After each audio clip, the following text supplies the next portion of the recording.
Hey guys, it's Lewis from Recycle Bicycle Sales here. In today's video, I wanted to talk about 5 of the best bicycle innovations. These bike innovations can make cycling more fun, it could make it safer, and it can even make it easier to go faster. So here's my 5 personal favorite bike innovations. So one of my personal favorites is disc brakes. Disc brakes are a more powerful braking system that have come out onto bikes, and I've started noticing them more on road bikes since about 2015, 2016. This is wildly debated, especially all over the internet. There's definitely people on both sides of the fence. There's disc brake people and there's rim brake people. I do stand by what I say. Disc brakes really are an amazing innovation in cycling. As we saw in the YouTube video that we put up recently, they are that much more powerful than the rim brakes, especially when we're talking about the wet weather. If you're the sort of person that's riding rain, hail or shine, maybe you're commuting to and from work, they are that much more powerful and that much safer. So for that reason, they have to go into one of my top 5 bike innovations. But if you want to watch a more in-depth video, you can check out one of our videos further back on our YouTube channel. It was only a couple of videos ago. We compared disc brakes and rim brakes, and I almost crashed in one of the test rides. They do have their disadvantages though. For example, if you get some oil on the brakes, they're not very powerful at all. They feel like a carbon rim brake in the rain, better using a bar of soap. Sometimes they can be a little bit noisy. In my opinion, I'm happy to sort of let it be noisy if it means that I've got the more powerful brake though. That seems like a fair trade-off in my opinion. I really do want the powerful brake. But again, all of this is personal preference stuff. I personally do like the disc brakes. Another potential disadvantage could be that the disc brakes are a little bit heavier and are often a little bit more expensive as well. But at the end of the day, in my opinion, they're absolutely worth it. My second favorite bike innovation is Tubless Tires. I think Tubless Tires are absolutely amazing because as cyclists all know, literally the worst thing you can have happen on a bike is a flat tire. So that's where Tubless comes in, because the idea is that if you were to get a puncture and then the thorn comes back out, this sealant on the inside should clog it up from the inside while you're pedaling, which is awesome because it means that your tire doesn't go flat. So it's a really good preventative measure to avoid getting any flat tires. So Tubless, I think, is an amazing upgrade. I don't actually know when Tubless started on bicycles, but I think it's been going around for a little while. From what I've seen with all the different bikes that I've seen over the last decade or so, is that I'm gonna say 9 out of 10 mountain bikers go tubeless. Very, very popular. Whereas on road bikes, I'd say maybe 1 out of 10 road bikers tend to go tubeless. I don't know why you guys are doing it, 10% of you. Anyway, tubeless is a really cool idea. I think it's a little bit difficult to make it work perfectly on the road bike because you're running such high tire pressures, whereas on the mountain bike, when you're running the lower tire pressures, you're able to get better grip. So I completely understand it for the mountain bike. I personally haven't been fully convinced on the road bike. I did go tubeless for a little while, and I know I just said that I'm not a huge fan of tubeless on the road, but it did actually save me. I had a nail go in and then come back out and it clogged it up. Amazing experience, but it takes a lot of effort to set up a tubeless road bike. So that's why I still use tubes on my road bike. But on a mountain bike, I think you'd be crazy to be still running tubes. Everybody needs to be running tubeless on a mountain bike. A little side note here, the reason that I don't run tubeless on my road bike is because I have to set it up myself. And setting up tubeless on a road bike can be an annoying job. So if you've got a friend that's happy to set it up for you, you should definitely go tubeless. If you go tubeless on the mountain bike, it's honestly pretty much only benefits. There's not really any cons when you go to tubeless on a mountain bike. Benefits could include things like being able to run a lower tire pressure, which means that you've got more tire actually touching the ground, which means more grip going around corners. It could be that it's even just simply more comfortable, less of a pogo stick when you're riding around. And the third one is, if you were to get a puncture, chances are that tire is absolutely toast. You've cut it with a massive knife or something like that. The tubeless these days, with the different sealant that we can get, can clog up some pretty damn big holes. So if you were to get a flat tire on tubeless on your mountain bike, I don't know how else to say it except you're just super unlucky. Some of the benefits, however, might be that now that you don't have any tube inside and you've just got a little bit of sealant in there, the whole sort of circumference of the wheel is a little bit lighter weight because now you don't have a big rubber tube in there, which means that the rolling mass, the actual rolling sort of circumference of the wheel is a little bit lighter, which makes it easier to speed up and easier to slow down, easier to change that inertia. This is what takes the most energy on a bike, speeding up and slowing down. So any energy saved is speed gained. As another little side note here, if we're looking at going tubeless on a road bike, only some bikes can actually go tubeless. For what it's worth, it tends to be most of the disc brake versions because they don't have the braking right near the tire and building up a lot of heat there. So if you're considering going tubeless, just check that your bike's compatible on your road bike. Whereas with a mountain bike, if you were to have a look at mountain bikes over the last 4 years, I think you'd be pretty hard pressed to find a performance mountain bike that is not tubeless compatible. By that, I mean almost every mountain bike is tubeless, but not every road bike is tubeless compatible. This is probably just something to do with the age of the bike as well. And just to close this tubeless part out, if you find yourself as a commuter, as in you're not using the skinny road bike tires and you're not using the big mountain bike tires, you're somewhere in the middle, you might appreciate tubeless as well. If you're riding to work, you don't have to worry about getting a flat tire and being late. My third favorite bike innovation is the modern group sets. When I say modern, I mean either electric ones or even just simply having more cogs.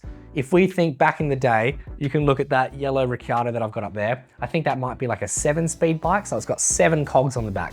Nowadays, a lot of mountain bikes and road bikes can have as many as 12 or 13 cogs on the back. So we've got a lot more cogs. That's the first thing, having simply more cogs. Even just looking at the size of that cassette, it's humongous. It's like bigger than a dinner plate. It's literally bigger than my hand.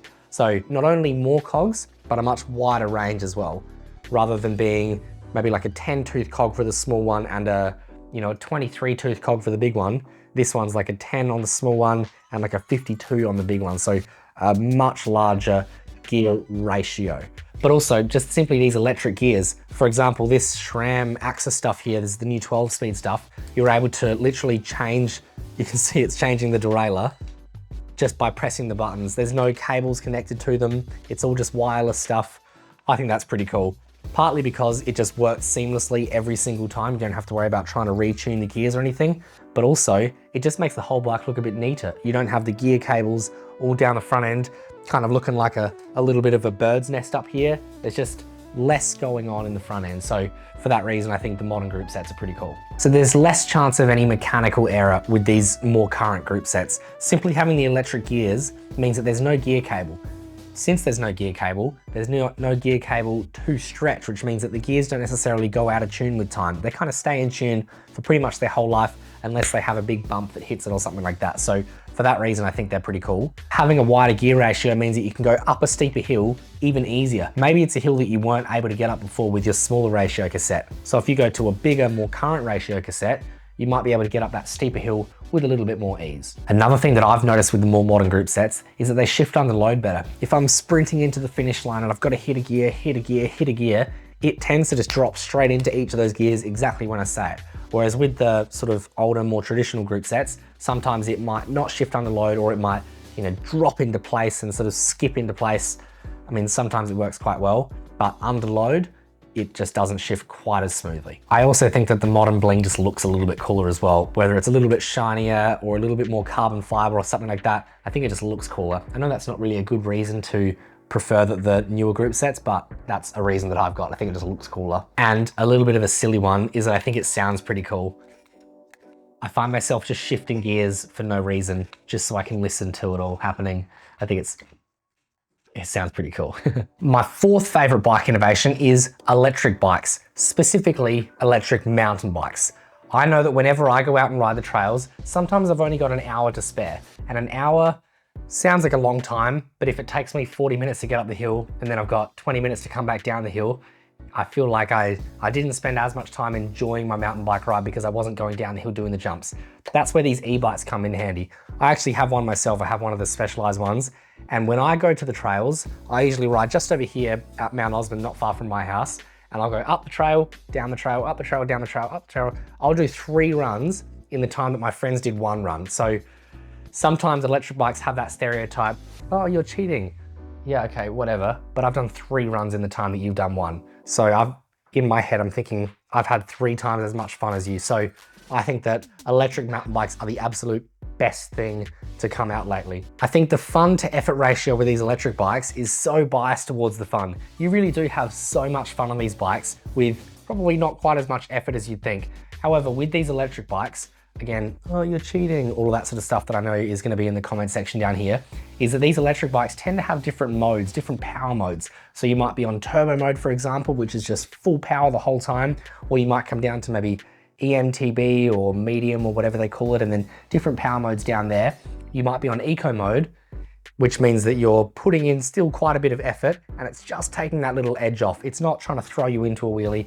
It just makes the heaviness of an electric bike feel like a normal bike. So there's different power modes in there as well. So what I'm saying here is it doesn't have to feel like cheating. It could just feel like a normal bike if perhaps you put it in a slightly lower power setting. There's a couple of considerations with these electric bikes. The first one is that you do have to charge the battery. If you're out riding and the battery was to go flat, it feels like a pretty damn heavy bike when you're trying to ride home. The second thing on that same heavy point is that if you're trying to store the bike, perhaps you hang it from the roof or something like that, it's a bit difficult to lift it above your head because they are quite heavy. They're often not far off about 20 kilograms. And the third thing that I'd say is cost. They do tend to be a little bit expensive. These electric bikes, I mean, this particular example here, we have it listed pre-owned on our website, Recycle Bicycle Sales, at $4,500 for a second-hand bike. So these brand new electric bikes can be quite expensive if you let them. But with all things considered, I think the benefits far outweigh the cons. And my fifth most favorite bike innovation is gravel bikes. Now the word gravel can have such a large umbrella that it can cover. There's so many different types. We can look at more racing style, or perhaps on the other side, more like touring and adventure and bikepacking and this sort of thing. As a whole, I think they're all pretty awesome. I like the touring bikes, a little bit like this sort of one here, which has room for all these different water bottles, and maybe you can strap your tent to it and just go missing for a few days, which is one of my favorite things to do on a bike. I just ride that way until I get tired, sleep there, and then ride home the next day. It's literally some of the best experiences you can have on a bike. So I think gravel bikes are quite awesome. Moreover than that, if you're riding around on the roads and you've been riding the same roads and the same commute every day for as long as you can remember, these gravel bikes can be amazing because you might want to cut a corner and go over the footy oval, which you've never done before, or perhaps normally you ride up Norton Summit and instead this time you want to go up Dead Knees Road or something like that and check out some of the gravel roads. The gravel roads can be a lot of fun and there's usually less cars on them, so I would argue that perhaps they're a little bit safer as well. So gravel bikes are awesome because you can literally just get lost on them, which I know sounds a bit scary to think about, but it really is some of the best experiences that you can have on a bike. I think gravel bikes are one of the best things that have come out lately. And if people come in saying that they only have room for one bike and they can't decide between a mountain bike and a road bike, that's the person that I recommend a gravel bike to. I think gravel bikes are amazing because you can go the speed of a road bike, but you can go on the same tracks as your mountain bike. Thanks for watching, everybody. Did you agree with my top 5 bike innovations? If you didn't, let me know in the comments below, or maybe if you reckon that there's something that I should have said in this video, but I haven't yet, also let me know in the comments below. We might end up having to do another one of these videos because I've got so many other ideas of cool things that are going on in the bike industry at the moment. Nonetheless, if you enjoyed this video, click like. I'm gonna say thank you for watching and we'll see you in the next video. See ya.